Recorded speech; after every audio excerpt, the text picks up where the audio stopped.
Hoje a gente teve um problema com o ônibus de alguns colegas, aí então alguns não estão em aula aí, só para eles poderem assistir depois. Obrigado, tá? Tá gravando já. Tranquilo, imagino. Então vamos lá, a gente vai falar hoje sobre a evolução da gestão de pessoas. A gente está usando aí como referência a referência indicada pelo professor Zepka aí, que é Furquim et al. 2022, né? E essa evolução ela vai aí da mão de obra ao cérebro de obra, né? Então, a apresentação que eu estou trazendo aí para vocês é uma apresentação esquemática. A gente quer olhar um pouquinho o esquema, né, disso para entender um pouquinho melhor, né? Essa evolução, tá? Então, eu já trago essa imagem aqui que eu achei ela bem bacana, né? Foi gerada por IA, tá? Mas ela é bem bacana porque ela já traz aqui no cantinho dela, não sei se vocês enxergam meu mouse aí. Enxerga meu mouse aí? Não, a gente vê só a imagem estática. Beleza. Então, deixa eu falar. No cantinho embaixo ali fala em força de trabalho, tá?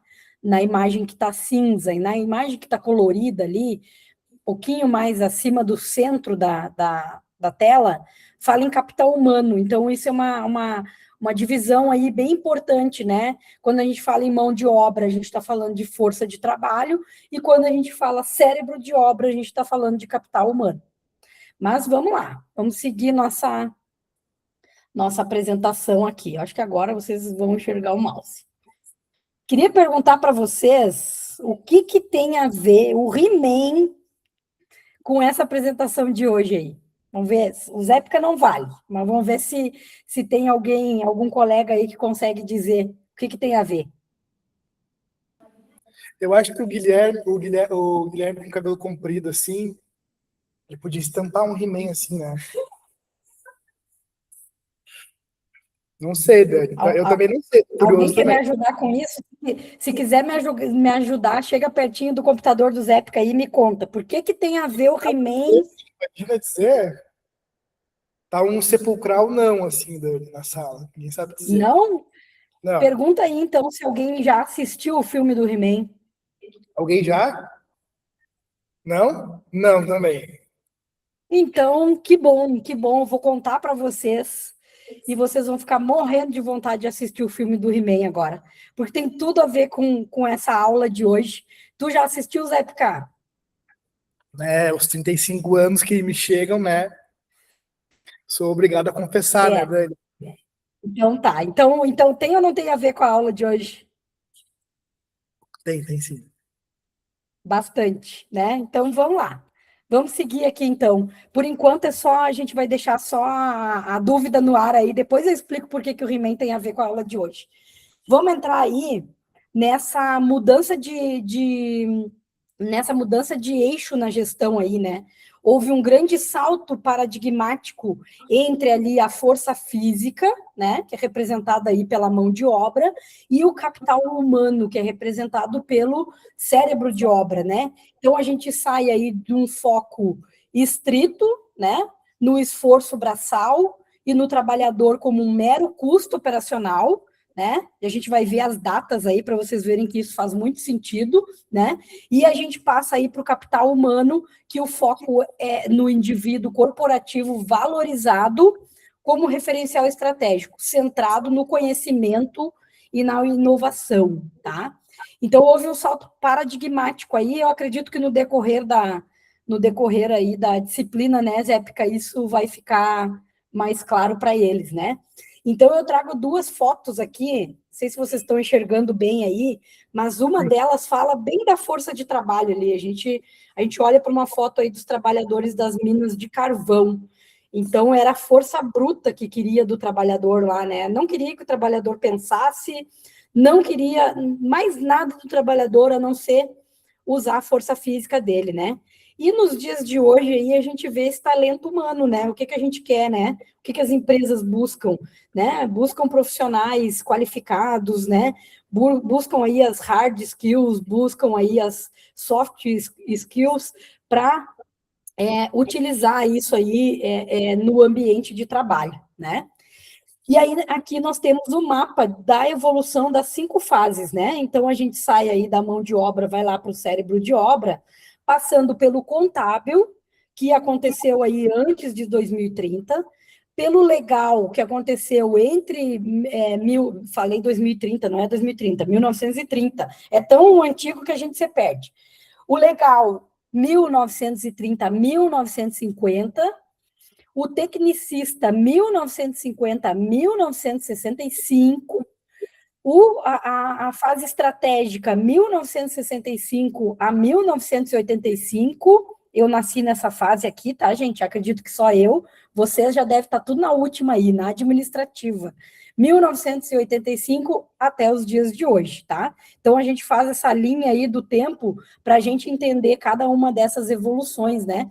E aí, quando a gente fala de mudança paradigmática, se a gente pular ali do contábil da contábil para administrativa, é um salto enorme, né? E vocês vão ver isso aí na disciplina, no decorrer, né?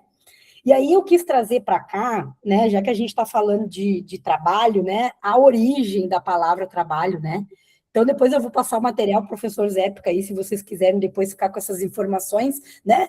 Então, a palavra trabalho, ela vem do latim tripalium, e ele é um termo formado pela junção dos elementos tri, que significa três, e palum, que quer dizer madeira, né? Gente, olha só, por que arrepia a gente quando a gente fala em trabalhar, né? Olha da onde que vem esse negócio. Então, essa junção, o tripalium, era o nome de um instrumento de tortura, constituído de 3 estacas de madeira bastante afiadas e que era comum em tempos remotos, né, lá na região europeia, né? Então, originalmente, trabalhar significa ser torturado. Alguém se identifica com isso? Será que nos dias de hoje ainda é assim, né? Vamos lá, vamos seguir nossa aula aí que a gente vai discutir isso. Então, no sentido original, né, os escravos e os pobres que não podiam pagar os impostos lá, eles sofriam tortura no tripalium, né? E então, assim, quem trabalhava naquele tempo eram pessoas que não tinham posses, né? Eu não tinha dinheiro, não podia pagar o imposto, aí eu era torturado. Olha que coisa horrorosa. A ideia de trabalhar como ser torturado passou a dar entendimento não só ao fato da tortura em si, mas também, por extensão, às atividades produtivas realizadas pelos trabalhadores em geral. Então, aqueles trabalhadores que faziam aquele trabalho muito pesado, né, os artesãos, os agricultores, os pedreiros, né, então isso foi ficando próximo desse tipo de atividade também, porque não deixava de ser tortuosa essa atividade, era muito pesado, né? Então, a partir do latim, o termo passou para o francês travailler, que significa sentir dor ou sofrer. Ou seja, do latim para o francês não melhorou muito a vida, não, né?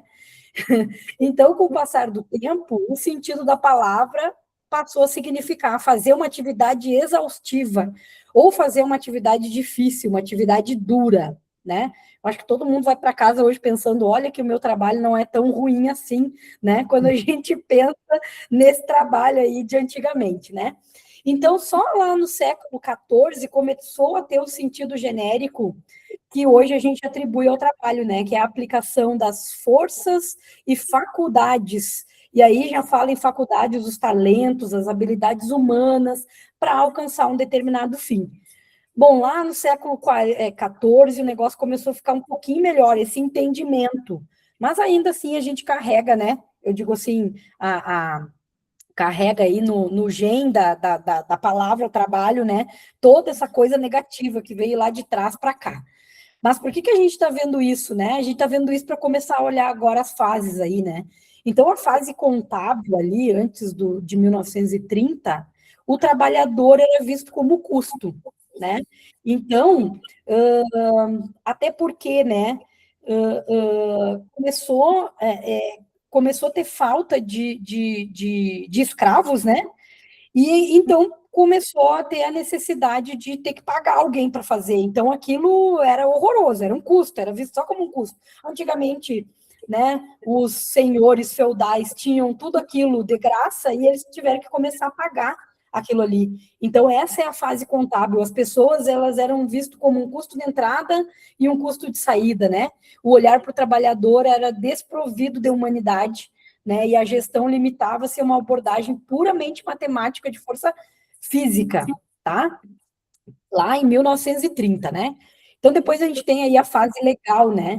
1930, 1950. Então, aqui começa o nascimento das regras, o surgimento da legislação trabalhista. Mas, eu digo para vocês, né? Hoje, o que mais a gente ouve falar é NR1, né? A norma reguladora de saúde mental. Isso que começou lá em 1930 não chegava nem perto disso, né? Era uma legislação trabalhista muito mais pró-contratante, né?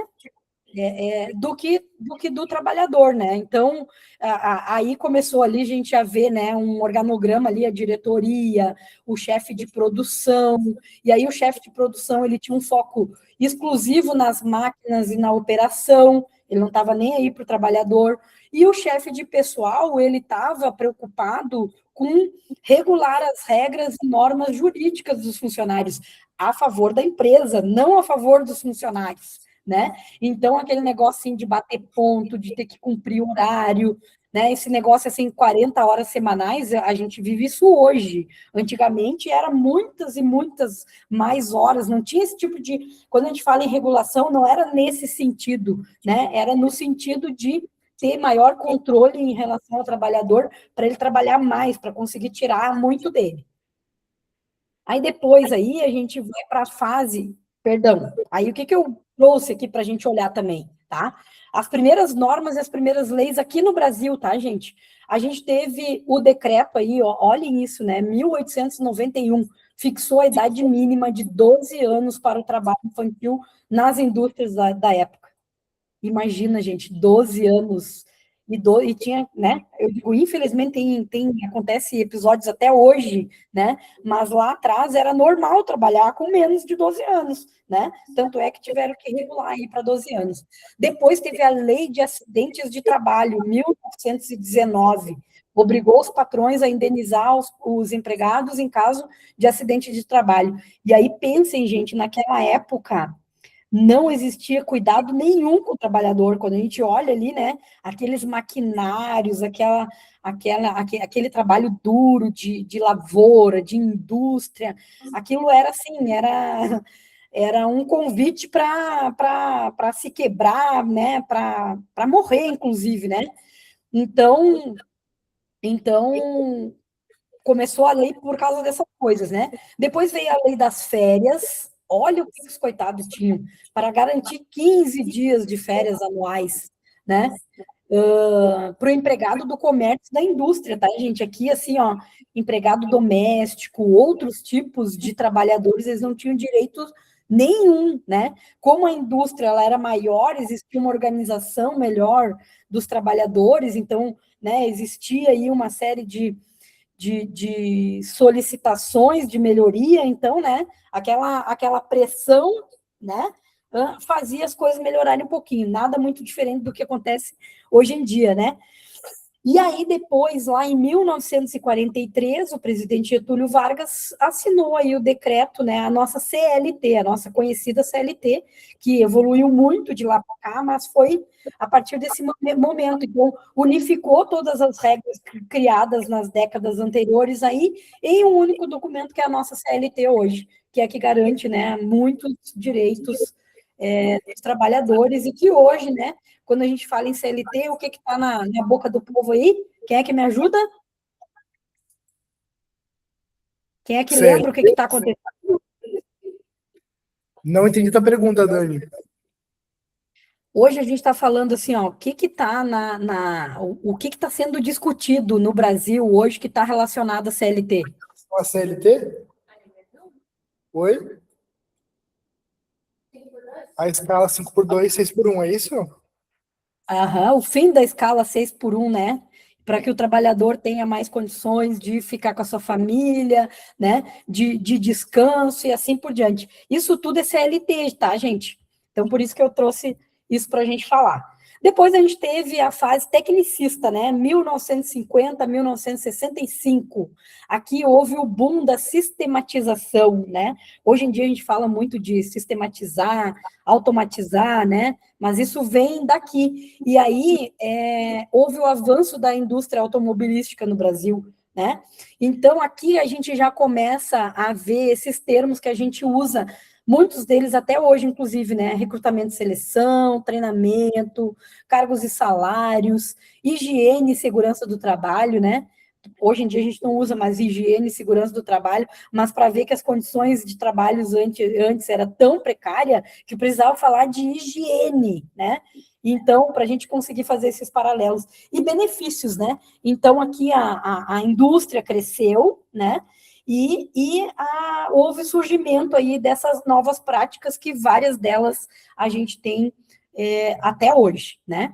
E aí eu trouxe aqui os trabalhadores aí da empresa automobilística, né? Como que era a coisa na época aí, olha, hoje em dia, né, quando a gente olha uma máquina, a máquina é toda protegida, né? Para a pessoa não botar a mão ali, não ser engolido, não quebrar um braço, não, antigamente não era nada disso, era tudo exposto, né? E o pobre do trabalhador que se virasse ali, né? E aí, depois, a gente vai para a fase estratégica, né? 1965, 1985, que é esse olhar para o futuro. Eu acho que é por isso que eu amo tanto gestão, eu amo tanto planejamento estratégico, porque, como eu falei para vocês, nasci nessa época, né? Então, aí a gente passa da visão imediatista, né? Que é tratar ali o que era comum, né? Apagar incêndio, não ter nenhum tipo de planejamento, os controles eram muito precários, né? Para uma visão de longo prazo. E aí, o que começou a acontecer? As empresas começaram a ter essa necessidade de visão de longo prazo, e dentro dessa visão de longo prazo, eles começaram a entender que precisava desenvolver as pessoas, né? Porque rotatividade é ruim, né? Porque se eu não tenho uma pessoa bem treinada, o trabalho não sai bem feito, e por aí vai, né? Então, essa percepção de que as pessoas possuem uma relevância crítica, né? Exigindo um tratamento diferenciado focado no desenvolvimento do futuro. Então, aqui, né, nessa fase aqui, começou a se olhar para o trabalhador, né, para o colaborador, com um olhar diferenciado. Né? Ele começou a ganhar valor. Foi nessa fase aqui que o trabalhador começou a ganhar valor. Tá? E aí a gente passa aí para a fase administrativa, que é a atual, né? Ela começou lá em 1985, né? E aí o indivíduo vem como fonte de valor, né? Tanto é que é o que fala, o colaborador, hoje em dia, ele é um dos ativos da organização, né? Então, é daí para cá que a gente começa a ter essa visão, né? Então, essa visão da fase administrativa, ela junta o quê?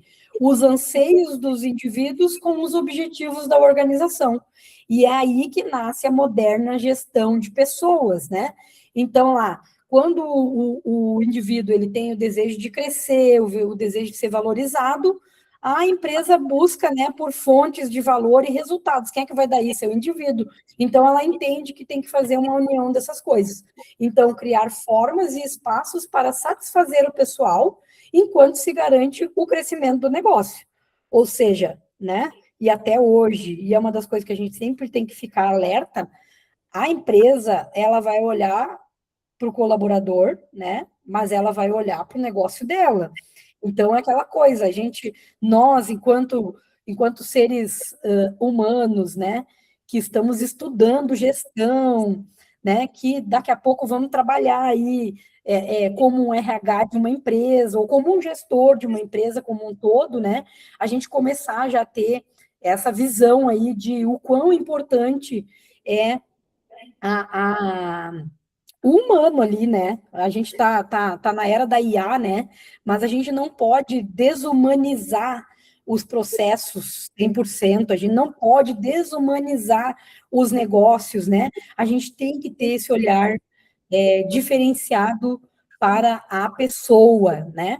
E aí o maior avanço histórico aqui é a superação de processos simplórios em prol do reconhecimento humano, né? E estamos praticamente acabando nossas fases aqui, né? E aí eu fiz um resuminho esquemático aqui da evolução, tá? Tira uma foto aí que isso é bom para prova. Ó, Gostei. vai cair Ah, na prova. tem que botar essa tabela na prova para pagar umas partes, assim. Olha aí, ó. Deixar umas em branco, assim, né? Essa é bom para prova, gostei. Gostou? Então, aqui tem o resumo, né, gente, de cada uma das fases aí, os seus períodos, tá? O foco central de cada um, né? Então, a gente começa ali custo de mão de obra, legislação trabalhista, sistematização técnica, planejamento de longo prazo, indivíduo com valor, né? E qual que é o papel do RH nisso? Eu acho que isso é uma coisa bacana, importante, né? Porque a gente está falando aí do trabalhador, mas sempre houve o papel do RH, né? E aí o papel do RH lá no contábil era registrar a entrada e a saída desse colaborador, né? O papel do RH lá no legal era o chefe de pessoal, aquele que ficava correndo atrás de todo mundo, cobrando a tarefa, né? Aquela criatura mais chata de todas, né? Existe um monte por aí ainda, tá? Por isso que a gente diz, tem gente que não é líder, é chefe. Da onde que vem a origem disso? É dessa evolução aí, tá? O que o RH faz aqui, lá no tecnicista, né? É os salários, é os benefícios, é criar aí a organização de cargos e salários, né? E a gente vê que vai suavizando a coisa, né? Na estratégica é o desenvolvedor de pessoas, né? E lá na administrativa, que até os dias de hoje é alinhar os anseios individuais e os objetivos, né? Individuais com os objetivos da empresa e da organização. Tiraram fotinho do quadro aí. Então, o que a gente tem aqui, né, gente? Do departamento pessoal, a gestão de talentos, tá? Então, a trajetória histórica revela que a gestão de pessoas deixou de ser um centro de regulação de custos, né, para assumir o papel principal, motor da inovação e valor corporativo, né? Então, a gente sai aí da mão de obra, que a gente começou falando lá no início, e vai para o cérebro de obra, né? Então, sai do foco do processo e do custo e vem para o foco na pessoa e o foco na inovação, né? Isso vocês vão encontrar, gente, lá em Furquim e lá em Chiavenato, tá? Eles que falaram isso, não foi eu, não foi o Zépica, né? Na Não realidade, são... um pouco, né? Que o Furquinho é Com Furquinho Pereira. certeza, tu tá no etiol ali do Furquim, né? Com certeza, é. Esqueci desse detalhe, olha a gafe. Mas vamos lá, né? E aí eu trouxe para vocês aqui por que eu vim parar nessa aula com vocês, né? E aí, quem quiser me seguir aí depois, então, ali no meu Instagram, eu comecei agora, né? Uma série de postagens aí relacionadas à gestão, tá? E aí eu falei aí da essencialidade da gestão de pessoas, e foi aí que instalou o Zépica aí, ele me chamou para conversar com vocês nessa aula, tá? E aí, disso aqui que eu falei, né? Depois tem o texto ali, a descrição, se vocês quiserem entrar e dar uma olhada, né? O mais bacana e que fecha com a aula de hoje é que é isso, assim, né? A diferença entre os papéis que sustentam uma gestão eficiente, né? A gente saiu lá de um departamento pessoal, né, que cuidava das obrigações legais, das rotinas administrativas relacionadas aos colaboradores, né, e passamos pela era aí dos recursos humanos, né, que falava de política, de prática voltada ao desenvolvimento e ao bem-estar das pessoas, né, e agora, né, a gente fala aí de gestão de pessoas, gestão de talentos, aí tem uma série de nomenclatura, mas é essa visão mais estratégica, que conecta as pessoas à cultura, à performance, aos objetivos do negócio, né? E aí, o que é importante aqui, né, gente? Principalmente essa geração mais jovem e que hoje está havendo um choque de gerações dentro das organizações, né? O que é importante para a geração mais jovem? É ela entender um pouquinho da cultura, da performance, dos objetivos do negócio antes de ir trabalhar lá nesse negócio. Porque se não fizer sentido para ela, ela não vai ficar. É bem diferente da minha geração, né? A minha geração, e existe um estudo aí que conta mais ou menos isso, a geração do meu pai, da minha mãe, eles tinham no máximo 3 empregos na vida deles. Eles iam passar, no máximo, por 3 empresas, né? A minha geração vai passar, né, em média aí, né, no máximo 6 a 8 empresas, né? E as próximas gerações a gente já perdeu as contas, porque hoje em dia, né, a depender da geração, ela fica 1,1 ano numa empresa e depois ela quer viver outras experiências. Então, se eu não entrar numa empresa que traz que tem uma visão, né, que tem uma cultura e um objetivo parecido com o meu, né, eu vou sair mais rápido ainda, né? E aí, não sei se isso é bom ou se isso é ruim, né? Mas a gente acaba que tem uma quebra aí muito, uma rotatividade, né? Que não traz benefício para ninguém, na verdade, né? Então, eu acho que isso era bacana de trazer aí, que é o conteúdo que eu venho tratando ultimamente aí nas redes sociais. Mas, beleza, vamos voltar para o He-Man, então? Agora, quem não viu o filme do He-Man, eu acho que vai ficar curioso a partir de agora, tá? Então, isso não é meu, na verdade, eu recebi uma dica hoje, eu falei, eu vou dar uma palestra falando sobre gestão de pessoas e tal, e a pessoa me disse assim, Dani, tu já assistiu o filme do He-Man? Eu disse, eu não assisti ainda, tá, Zé, porque eu não tive tempo.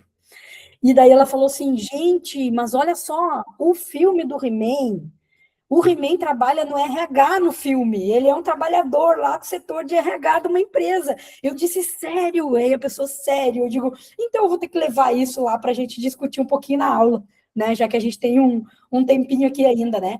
Então, isso que eu vou trazer para vocês aqui tá nesse post aí, ó, do Wilton Filho, tá?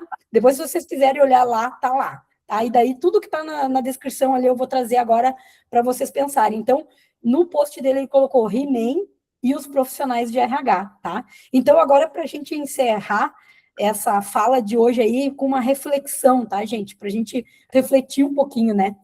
Então, eu não sei se vocês sabem, eu e Zé Época sabemos, porque a gente assistia He-Man quando a gente era criança, né?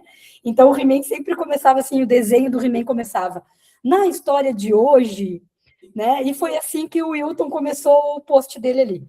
Na história de hoje, você verá uma mensagem poderosa que o novo filme do He-Man traz sobre o valor do RH, né? E aí, como a gente está falando aí com pessoas que estão se preparando para ser gestores, né? Provavelmente algum deles vai ser gestor de RH, por isso eu achei importante a gente trazer isso, né? No filme, o Adam, né? O Adam é o He-Man, tá, gente? É o He-Man quando ele não está transformado em He-Man, ele é o Adam, tá? O Adam trabalha no RH de uma empresa. E isso não parece ser por acaso, tá? Afinal, tanto o Adam quanto os profissionais de RH compartilham de uma mesma missão: ajudar as pessoas a descobrirem a força que existe dentro delas. Enquanto muitos enxergam cargos, matrículas, indicadores, o RH enxerga talento, potencialidade e pessoas capazes de transformar resultados, né? Então, por isso, seguem 3 razões que fazem do He-Man um verdadeiro profissional de RH. E aí, agora, são 3 razões para vocês irem lá olhar o filme, tá? Espero que não tenha spoiler de final aqui, como eu não vi o filme, talvez tenha um spoiler de final, mas eu acho que ele traz a ideia geral do filme, tá? A primeira ideia, gente, é a comunicação, tá? A força que constrói pontes. Antes de lutar contra o Mandíbula e antes de enfrentar o Esqueleto, que são dois personagens, né, que são antagônicos aí ao He-Man, né? Adam escolheu dialogar. Mesmo tendo poder para impor sua vontade, optou pela conversa. E essa é uma das competências mais valiosas do RH. Construir pontes antes de erguer muros. O diálogo resolve conflitos, a escuta gera confiança e a mediação fortalece as relações. Então, gente, a gente só está evoluindo porque a gente está construindo e está fazendo, né, essa série de coisas, e o profissional de RH é muito importante nesse sentido. O terceiro ponto aqui é o desenvolvimento humano, a verdadeira espada do poder. O He-Man, ele tem uma espada do poder, tá? Quem não conhece ainda o personagem, é bacana entender isso. Então, a espada transforma o Adam em He-Man. Olha que bacana isso, né? Então, nas organizações, o conhecimento e as competências exercem papel semelhante. mas a grande revelação acontece quando a feiticeira, né, que é uma personagem do filme lá, mostra que o verdadeiro poder não está na espada do He-Man. O verdadeiro poder dele, que ele acha que está na espada, na verdade está dentro dele, está lá na essência dele, né? Então, essa é a essência do RH. Seu valor não está nos sistemas, nos processos, nas ferramentas, mas está na capacidade de desenvolver, inspirar e impulsionar as pessoas a realizarem o seu melhor. Por último, aqui, muito falado hoje em dia, e tem tudo a ver aí, eu acho que inteligência emocional muito ligado com saúde mental. Quem mais tem inteligência emocional tem menos problema com saúde mental, né? E tem uma máxima, assim, que eu uso para minha vida, eu digo o seguinte, assim, ó, quem investe em autoconhecimento, que traz inteligência emocional e que reduz aí os problemas de saúde mental, faz um grande favor para si e para a sociedade como um todo, né? Quando eu falo em sociedade é para os relacionamentos, né?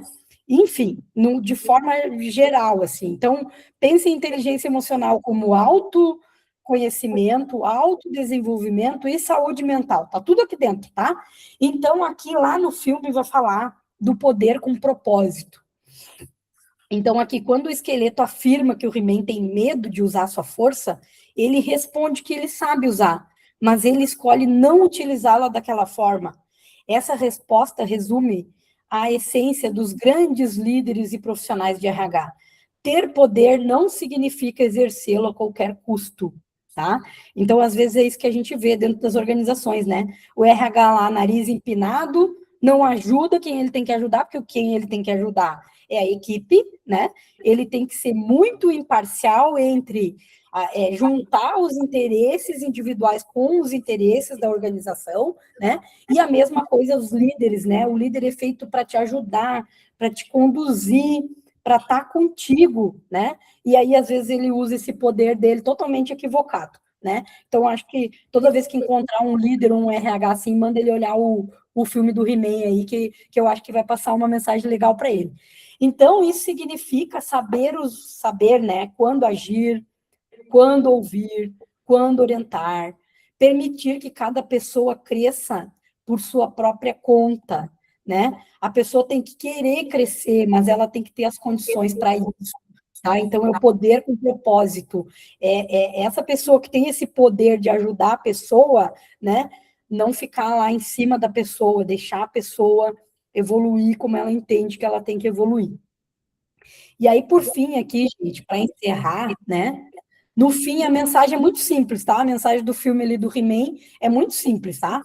O He-Man e o RH não encontram sua força nas ferramentas que utilizam, mas na capacidade de transformar vidas e despertar o potencial das pessoas, tá? Quando isso acontece, colaboradores se tornam protagonistas, equipes ficam muito mais fortes e organizações ficam muito mais prósperas, porque grandes reinos precisam de heróis e muitos deles trabalham no RH. E é isso, gente. É assim que eu encerro com vocês hoje. Espero que eu tenha contribuído com essa pequena parte aí na disciplina de vocês, né? E desejo toda a sorte do mundo aí nesse semestre e que vocês tenham uma carreira incrível aí pela frente. Perfeito, Dani.